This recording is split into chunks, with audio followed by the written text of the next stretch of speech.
Watching France 24 live from Paris. We're going to have our James Creedon in the studio now for MEDIAWATCH. And for MEDIAWATCH, we are starting with, perhaps predictably, because it is a very media story. It's basically the crux of everything that you do is the media, is the internet, this hacking of TV5 Monde. And we're going to look at how the reactions have come in, Luke, to that story on French social media and the media at large. Le Monde tweeting this image of 3 ministers heading to the headquarters of TV5 Monde today in order to express their support for the francophone media. It is, of course, mostly owned by the French state, but also stakes held by Switzerland, Belgium and Canada, Quebec. So you see there the foreign minister on the right, the culture minister in the centre and the interior minister on the left.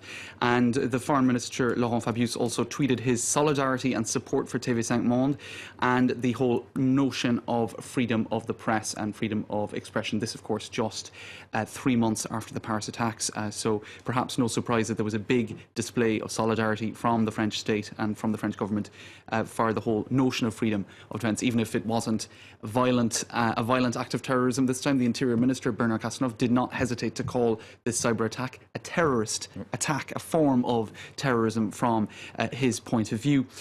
So I suppose what's also interesting to observe is how quick the media were around the world to take the claim of this organisation that they were acting on behalf of the Islamic State organisation as fact. You can see here The Guardian saying French media groups hold emergency meeting in wake of ISIS hacking attack. The Financial Times, ISIS hackers cut transmission of French broadcaster. But the fact is that this is not an established fact, for want of a better turn of phrase, but we can't conclude that for now. This is simply the claim of this organisation. And indeed, it was one of our own journalists, Wassim Nasser, who pointed out on Twitter that the document that the hackers broadcast on TV5, of course TV5 was taken off the airways for a number of hours, and a document was broadcast on a black, against a black backdrop, and that document was written in very bad Arabic with spelling mistakes, and Wassim Nasser concluded that this cannot be native Arabic speakers who are behind it. Therefore we must really question who are they, and really are they affiliated with the Islamic State organisation as they claim to be. I suppose you can support an organisation without being a member in the way that you can support a political party without being a member. So all of these questions are now being asked, Luke. So clearly, the affiliation, whoever is behind this attack, is something of a mystery. Many media organisations backtracking from those claims that it was ISIS. That's right. Indeed, you can see the BBC didn't necessarily backtrack here, but you can see a cautious approach in the sense that they put "hit by Islamic State hackers" in quotation marks. So a degree of caution being expressed there. L'Express also, in their headline, instead of saying it's the Islamic State organisation, they're using the quote, one of the quotes, perhaps the quote indeed by the Interior Minister, Bernard Cazeneuve, that these were terrorists, whoever they were. We can qualify them as that. And I suppose Metro News, they're just simply asking that question: who were the cyber Islamists behind the attack? Because we don't know. And in fact, Le Monde, and I think this is the most illustrative case of all, this headline here, TV5 Monde, hacked by an Islamist group. That article actually saw its headline changed over the course of the day from a headline that previously said it was the Islamic State organisation. So you can see, really, I suppose it's an exercise in, or at least a lesson in perhaps greater caution that should be taken by media organisations when it comes to jumping to conclusions. If an organisation says, hey, it was us, should we take them at their word? They're not necessarily very virtuous or reputable people, so maybe we should, wait a little while before.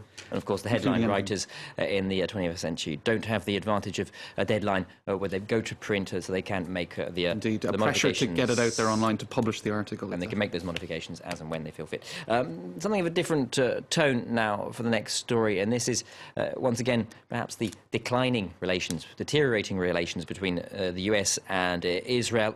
A tweet by the White House appearing to mock Binyamin Netanyahu, the Israeli Prime Minister. That's right. Indeed, it got quite an amount of attention. I'll show you in the actual tweet. Worth sharing. Here is how the Iran deal, we remember this was the deal last week, brokered between Tehran and the international community, etc., to wind down any potential for Tehran to create the nuclear a nuclear weapon. Here's how the Iran deal would shut down Iran's pathway to a nuclear weapon. And what they put there, Luke, is a rather comprehensive graphic showing that without the deal, it would involve, Iran would resume production of highly enriched uranium. There would be no limits on a stockpile of enriched uranium, etc., etc. On the right there, with the deal, no production or stockpile of highly enriched uranium, low enriched uranium stockpile reduced by 98%. Look, it's all very technical, but it's essentially saying this is a good deal in terms of blocking Tehran from getting the bomb. And you can see that lovely graphic there in the centre, except... It clearly recalls, that lovely graphic clearly recalls Benjamin Netanyahu's own speech to the UN. There you go. Well, that's right. You're ahead of me. You're 10 steps ahead of me, Luke, as usual. And here you have Haaretz.com asking the question, is the White House poking fun at Netanyahu on Twitter? Now, Netanyahu famously at the United Nations General Assembly in 2012 held up a little prop in the form of a rather cartoonish bomb, saying that they were essentially almost there. And it appears later that that was actually factually incorrect. Indeed, even Mossad, the Israeli Secret Service, was aware of the fact that this was not factual information at all. So the White House, you can see here, was, I think it's fair to say, poking fun at Binyamin Netanyahu. Now, I suppose it's not surprising given that Binyamin Netanyahu recently addressed the US Congress, and it was very widely known that Barack Obama had not wished him to attend or to come to that event. So perhaps relations between, if not between Washington and Israel, at least between the White House and Israel, somewhat strained, as illustrated by that cheeky little tweet. Luke. A cheeky little tweet. Thank you very much for those final words, James Green. You're watching France 24 live from Paris.